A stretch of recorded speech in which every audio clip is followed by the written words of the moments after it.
على رسول الله وعلى آله وصحبه أجمعين أما بعد.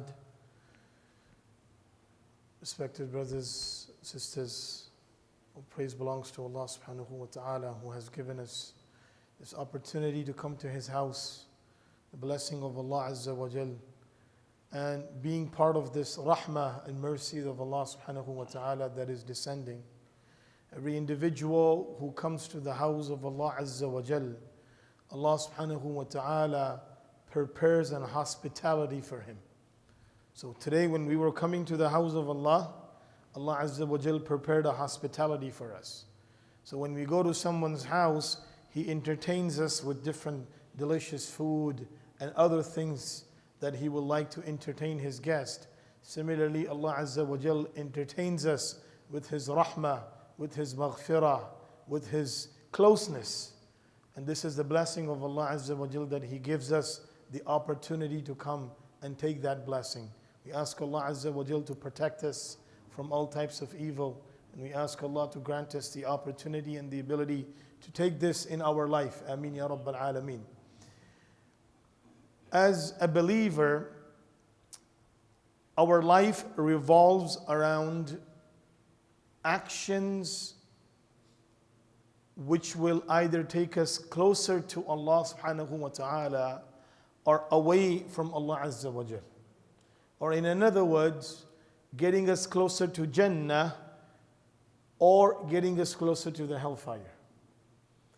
As a believer, it is our responsibility that we try to find out that every action throughout my entire life and throughout my entire day, whatever I do, if I can just manage it and make it according to the way Allah Azza wa Jal has ordered, then everything which I do, even though it might be for my own necessity, Allah subhanahu wa ta'ala's mercy makes an ibadah.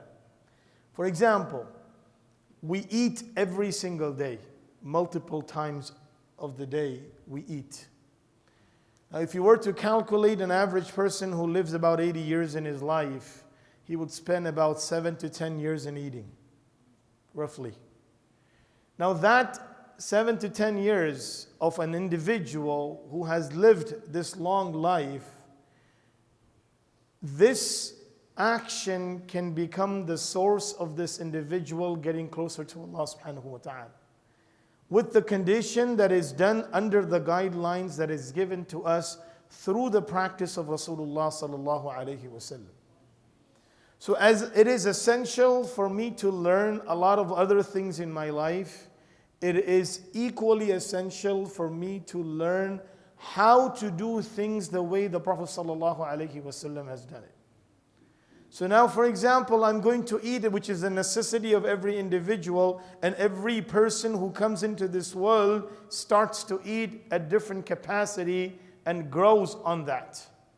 And the minute your rizq finishes from this earth, you leave from this world. So a person, if Allah subhanahu wa ta'ala has given him the rizq of a breakfast on a particular day, and there is no lunch found for him in this earth, that means his life is finished. His food is finished. The minute that your food finishes from the earth, that's the day you actually depart from this world. Your rizq is done. And whatever Allah has kept for you in this world, you will get it before you depart from this world. Now, it is my responsibility as a believer that I manage this action of mine so that it becomes ibadah. So inshallah, on this, we will start the discussion of how to eat according to the Sunnah of Rasulullah sallallahu alaihi wasallam, which is very essential. Eating is also, whatever you eat, it's going to go into your body, and on basis of that, the energy is going to generate for you to do whatever you want to do. If you have maintained it in such a way that every morsel is being protected by Allah and it has been saved by from shaitan, then that food which goes into the stomach is going to become the source of developing many good things in our life. But if we do not maintain it, then actions which generate through the energy of food that we have consumed, those energies will be against the orders of Allah subhanahu wa ta'ala. So it is very essential that we learn in these aspects from the sunnah of Rasulullah sallallahu alayhi wasallam. Sharing one hadith of the Prophet sallallahu alayhi wasallam, Umar ibn Abi Salama radiyallahu anhu, he was the stepson of the Prophet sallallahu alayhi wasallam when Rasul sallallahu alayhi wasallam married Salama radiyallahu anha, who became the wife of the Prophet sallallahu alayhi wasallam after the demise of her husband Abu Salama, who passed away through a deadly wound which he had from the battle of Uhud. Now because Umar ibn Abi Salama was born right in the beginning years when Abu Salama and Salama radiallahu anha met when they arrived in Medina, because they only had one son, Salama, which was born in Habasha. Later on they came to Mecca and there was a dispute between the family, so the father got separated, the son got separated, and the mother got separated, and then Allah Azza wa Jal facilitated for them to be united again in Madinatul Munawwara. So Umar radiallahu anhu, Umar ibn Abi Salama, he was about 4 or 5 years old when this incident happened with the Prophet sallallahu alaihi wasallam. So Umar ibn Abi Salama radiallahu anhu narrates that I was sitting with the Prophet sallallahu alaihi wasallam, and I was also under the guardianship and the care of Rasulullah sallallahu alaihi wasallam. And a plate of food was brought.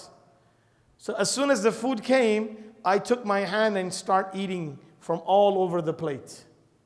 Took some food from here, from this side, from that side. The Prophet ﷺ got hold of my hand and he said, Sammillah wa kul biyaminik wa kul mimma yalik. That eat and begin from the name of Allah subhanahu wa ta'ala. Number 1, etiquette. Number 2, eat with the right hand. And number 3, eat what is close to you, not all over. So these are 3 main etiquettes that the Prophet ﷺ has taught us in this hadith that we can take, that from now on, these are the practices that I will do. That I will try to eat from this. I will teach not only myself but my family members. I will tell them also this is how the Prophet ﷺ ate, and this action of eating will become an ibadah for us. We ask Allah to grant us the understanding. We ask Allah Azza wa Jal to give us the ability to practice on this hadith. Ameen ya Rabbal Alameen. Jazakumullahu khairan. Subhanallah wa bihamdihi. Subhanakallahumma wa bihamdik. Wa nashhadu an la ilaha illa anta nastaghfiruka wa natubu ilayk.